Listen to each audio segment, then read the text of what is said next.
Hey there, my name is Alex, I am the Silver Mont, and in this video we're gonna review patch 5.5 for Final Fantasy XIV, Death Unto Dawn, Part 1. This video isn't sponsored by Square Enix, however they have provided me with game time. But main features for this patch: new main scenario quest, new dungeon, final part of the Nier Alliance raid series, the final trial in the weapon questline, and a bunch of smaller things. Quality of life changes, the launching of the PS5 version, new housing items, and so on and so forth. Of course, this is part 1 of the patch, the final patch in each expansion generally being split in two. Part 2 is going to have a bit more MSQ, more Boza and Ishgard related things. And then we'll have a gap before Endwalker launches.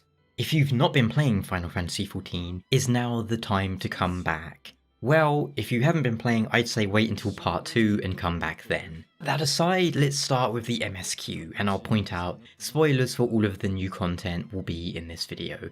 So if you just want to know what I thought of it, without any spoilers, it was alright, but one of the weaker patches in my opinion. 5.3 was probably the highlight of Shadowbringers post-launch content. But let's get into it. The first chunk of MSQ, including the dungeon, was okay.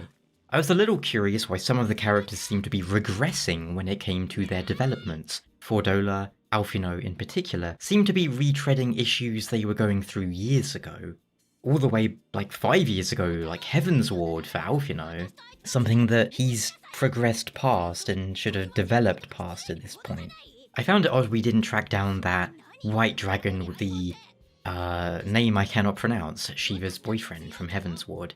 Still, it was good to see Tiamat again and have her finally be freed from her shackles. I was surprised Alphino didn't plan on leaving with Krill.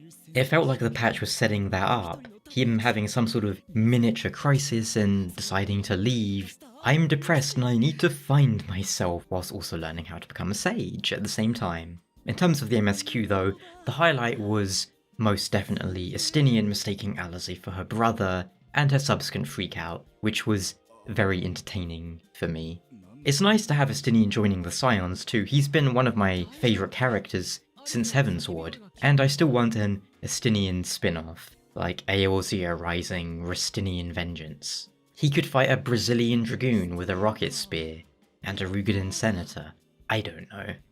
As for the last part of the Nier Automata Alliance raid, not sure how I feel about it, if I'm being honest. I'm not a big fan of Drakengard, Dragon Dragoon, Nier, whatever the franchise is called these days. Whilst I didn't hate Nier Automata, I found it kinda turgid. And I feel like this crossover was a bust. The best thing to come out of it would be that, well, people can live up their fantasy of dressing up as 2B, I suppose. There's been some decent fights too, but none of that is a direct result of it being Nier related. Whilst the story of the first two parts was largely easy enough to follow, the story of this third part must be utterly incomprehensible to anyone who hasn't played, more of the Drakengard games. It all felt disjointed to me. There was no real clear antagonist who just sort of popped up in the middle of the Alliance, and the Seed of Destruction was, again, if you haven't really played those games, it's like, what's going on? No one's explaining any of this. The music was okay, but again, the first two raids had better tracks in my opinion.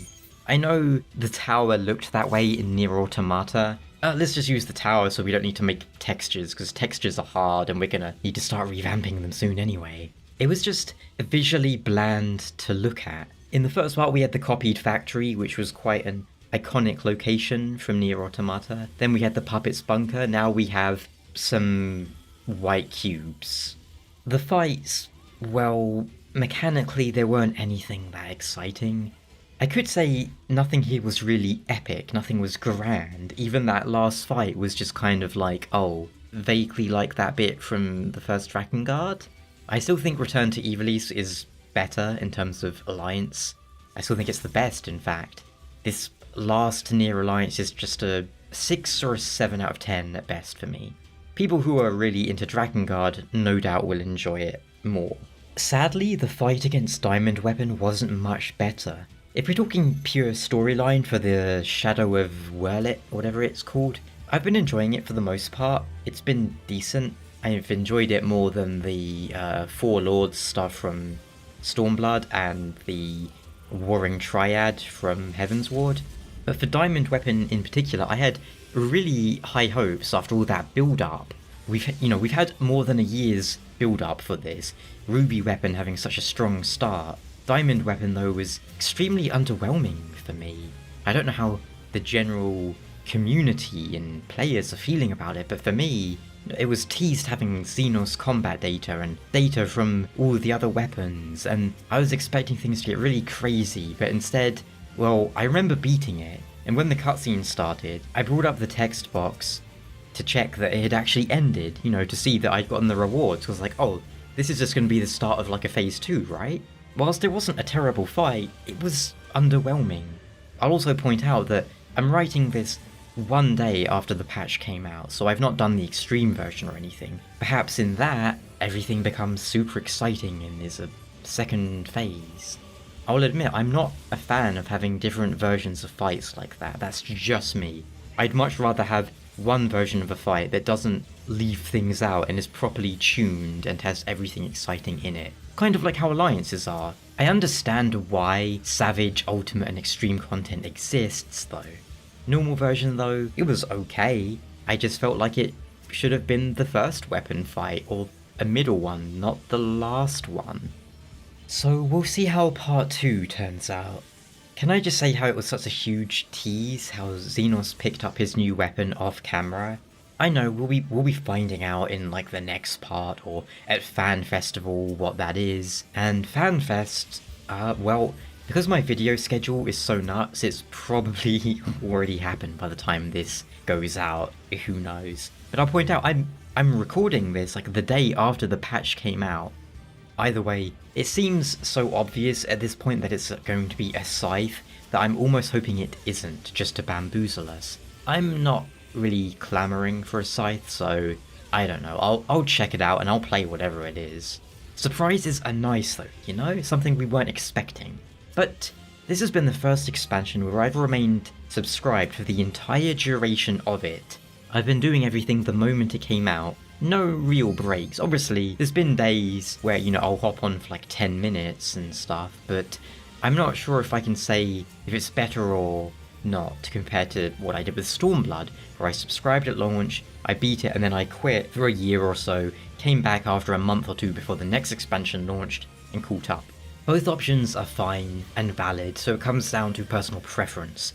If you're more of a casual player, then of course, nothing wrong with just going through all of it in one go. For now, I'm really curious to see how things pan out in Endwalker, and if Paladin can just have Atonement deleted and replaced with anything else, because I hate that skill. I hate the animation, that is. Either way, what did you think of 5.5? For me, it was a little underwhelming because of Nier and Diamond, and I feel like at this point a lot of the story dungeons are starting to lose their purpose and feeling more routine than anything else. It must be a lot of work for something that people only really need to do once, and there's no particular reason to go back to them outside of expert roulette and stuff. Well, you tell me, do you really enjoy dungeons? I know they are a staple of MMOs and whatnot, but dungeons in 14 just feel rather pointless to me these days. Until next time though, take care, ciao.